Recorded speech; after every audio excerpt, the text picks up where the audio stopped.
Hahaha, apa kabar sahabat artikel view?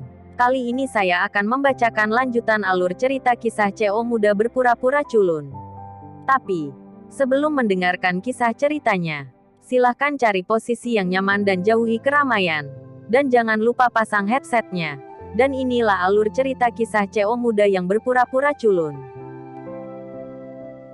Episode 323. Kisah CO muda yang berpura-pura culun. Nicholas membenci dalam hatinya. Lelaki tua ini mencari masalah. Dia harus menemukan alasan yang terdengar tinggi.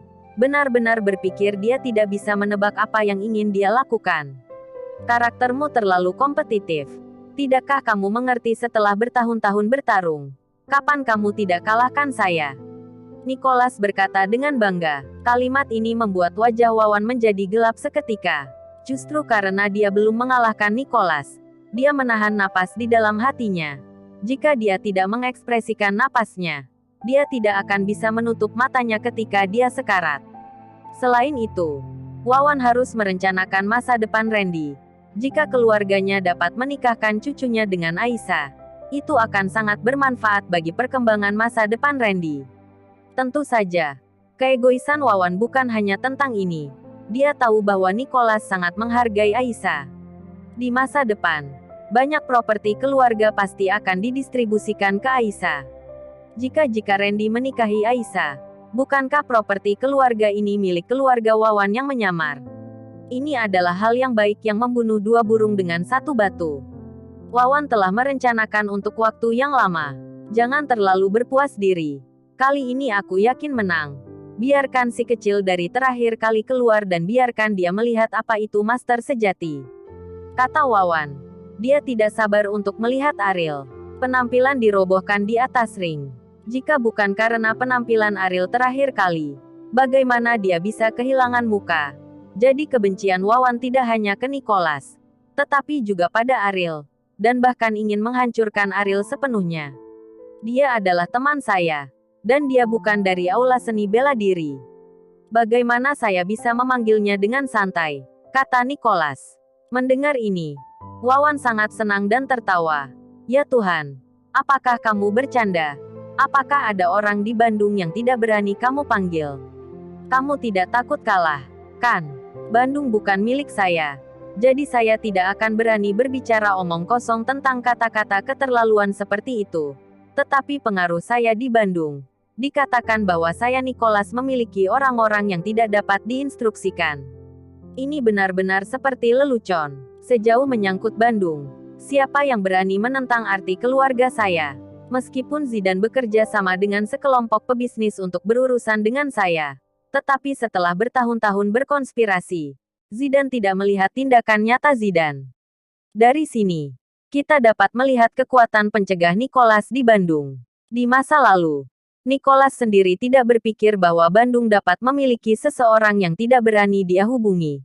Tetapi sejak Ariel datang, situasinya telah berubah sepenuhnya. Keluarga Nicholas hanya kuat di Bandung, tetapi keluarga Wibowo terkenal bahkan di Bandung, dan tidak ada perbandingan antara keduanya. Aku tidak bercanda denganmu. Keluarga saya bukan kaisar lokal.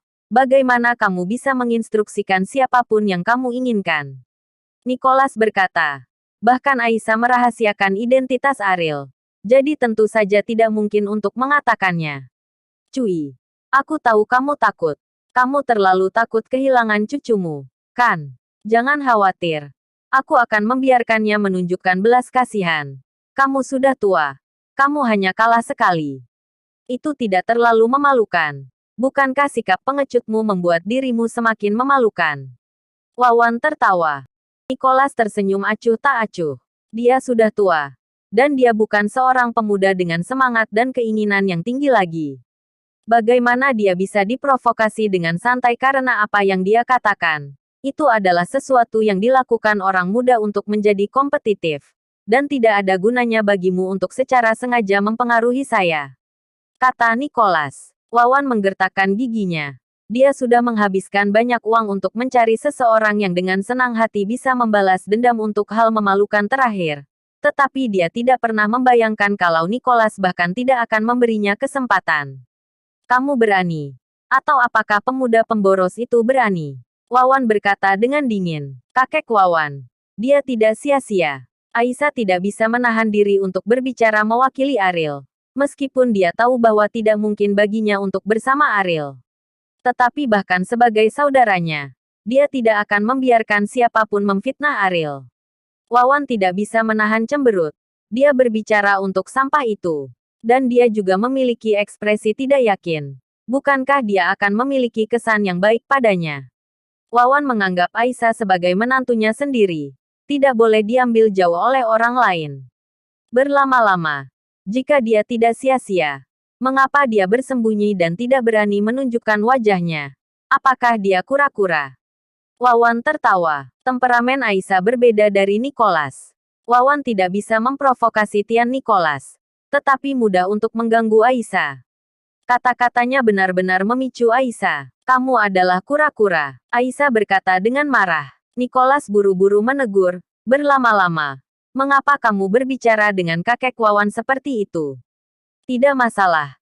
Mengapa saya peduli dengan Aisyah? Tetapi Aisyah. Tidak peduli seberapa banyak kamu berbicara dengannya. Tidak ada gunanya.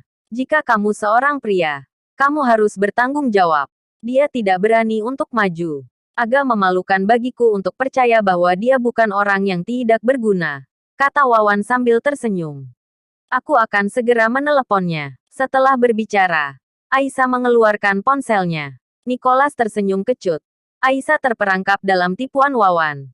Dan dia bahkan tidak menyadarinya. Wawan, tidak ada gunanya bagimu untuk terjerat dalam masalah ini. Nicholas menghela nafas. Ariel seperti harimau. Dan jika kamu membuat marah harimau, kamu harus mati tanpa ampun. Sebagai teman lama, itu juga merupakan pengingat yang baik untuk Robin. Robin tidak peduli. Dia bahkan tidak mengerti apa arti kata-kata Nicholas. Setelah Ariel mengantar Kauri untuk bekerja, baru saja tiba, dan menerima telepon dari Aisyah. Aku diganggu. Bisakah kamu membantuku? Kata Tian Aisyah. Dan mengaku sebagai saudara perempuan Ariel. Ini untuk membuat Ariel maju. Karena Ariel juga mengatakan bahwa dia akan melindungi Aisyah. Bagus jika kamu tidak menggertak orang lain. Apakah ada orang lain yang berani menggertakmu di Bandung? Ariel berkata sambil tersenyum. Kamu belum lupa apa yang terjadi di aula seni bela diri terakhir kali. Kata Aisyah. Ariel mengerutkan kening. Dia pikir Aisyah sedang bercanda.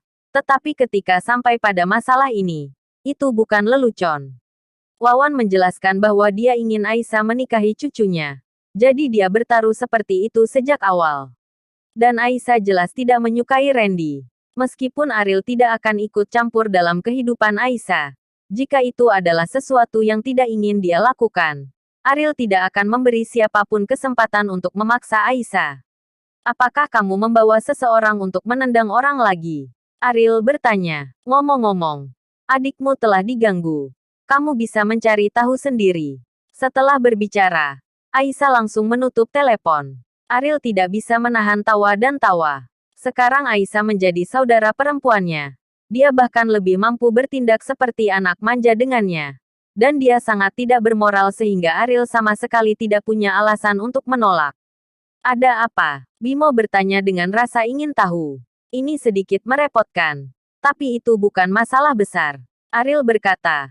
Karena Wawan berani datang kali ini, dia pasti telah menemukan seorang master. Ariel berpikir sejenak. Dia baru saja keluar dari rumah sakit. Jika dia menderita luka, Kauri pasti akan mengeluh. Dan dengan keahliannya, dia mungkin tidak bisa mengalahkan orang-orang yang dibawa oleh Wawan. Ketika Rian menemukan bahwa Ariel sedang menatapnya, dia tersenyum dan berkata, Saudara Ariel, jika Anda butuh sesuatu, saya bisa ikut dengan Anda. Rian mengangguk dan berdiri dan berkata, ayo pergi. Bimo juga segera berdiri. Bagaimana dia bisa melewatkan kesenangan semacam ini? Segala sesuatu yang berhubungan dengan Ariel. Bahkan hal-hal sepele. Bimo juga sangat tertarik. Bos Bimo, jangan pergi ke sana. Biarkan orang lain melihatmu mengikutiku. Dan kamu tidak akan menjadi berita besar di Bandung lagi, kata Ariel. Mendengar ini, Bimo langsung kehilangan semangat dan berkata, Ariel, aku sudah lama tidak ikut bersenang-senang. Beri aku kesempatan. Jika kamu bosan, pikirkan cara menghasilkan uang. Kamu masih berutang 200 juta padaku. Kapan kamu akan membayarnya kembali? Kata Ariel. Bimo menggaruk kepalanya. Dan tiba-tiba berkata kepada Rehan dengan kaget. Ngomong-ngomong, apakah kita masih punya rencana untuk hari ini? Sudah hampir waktunya. Cepatlah dan jangan tunda urusannya. Setelah berbicara, Bimo berhembus kencang, membuat Ariel sangat terdiam. Bersambung.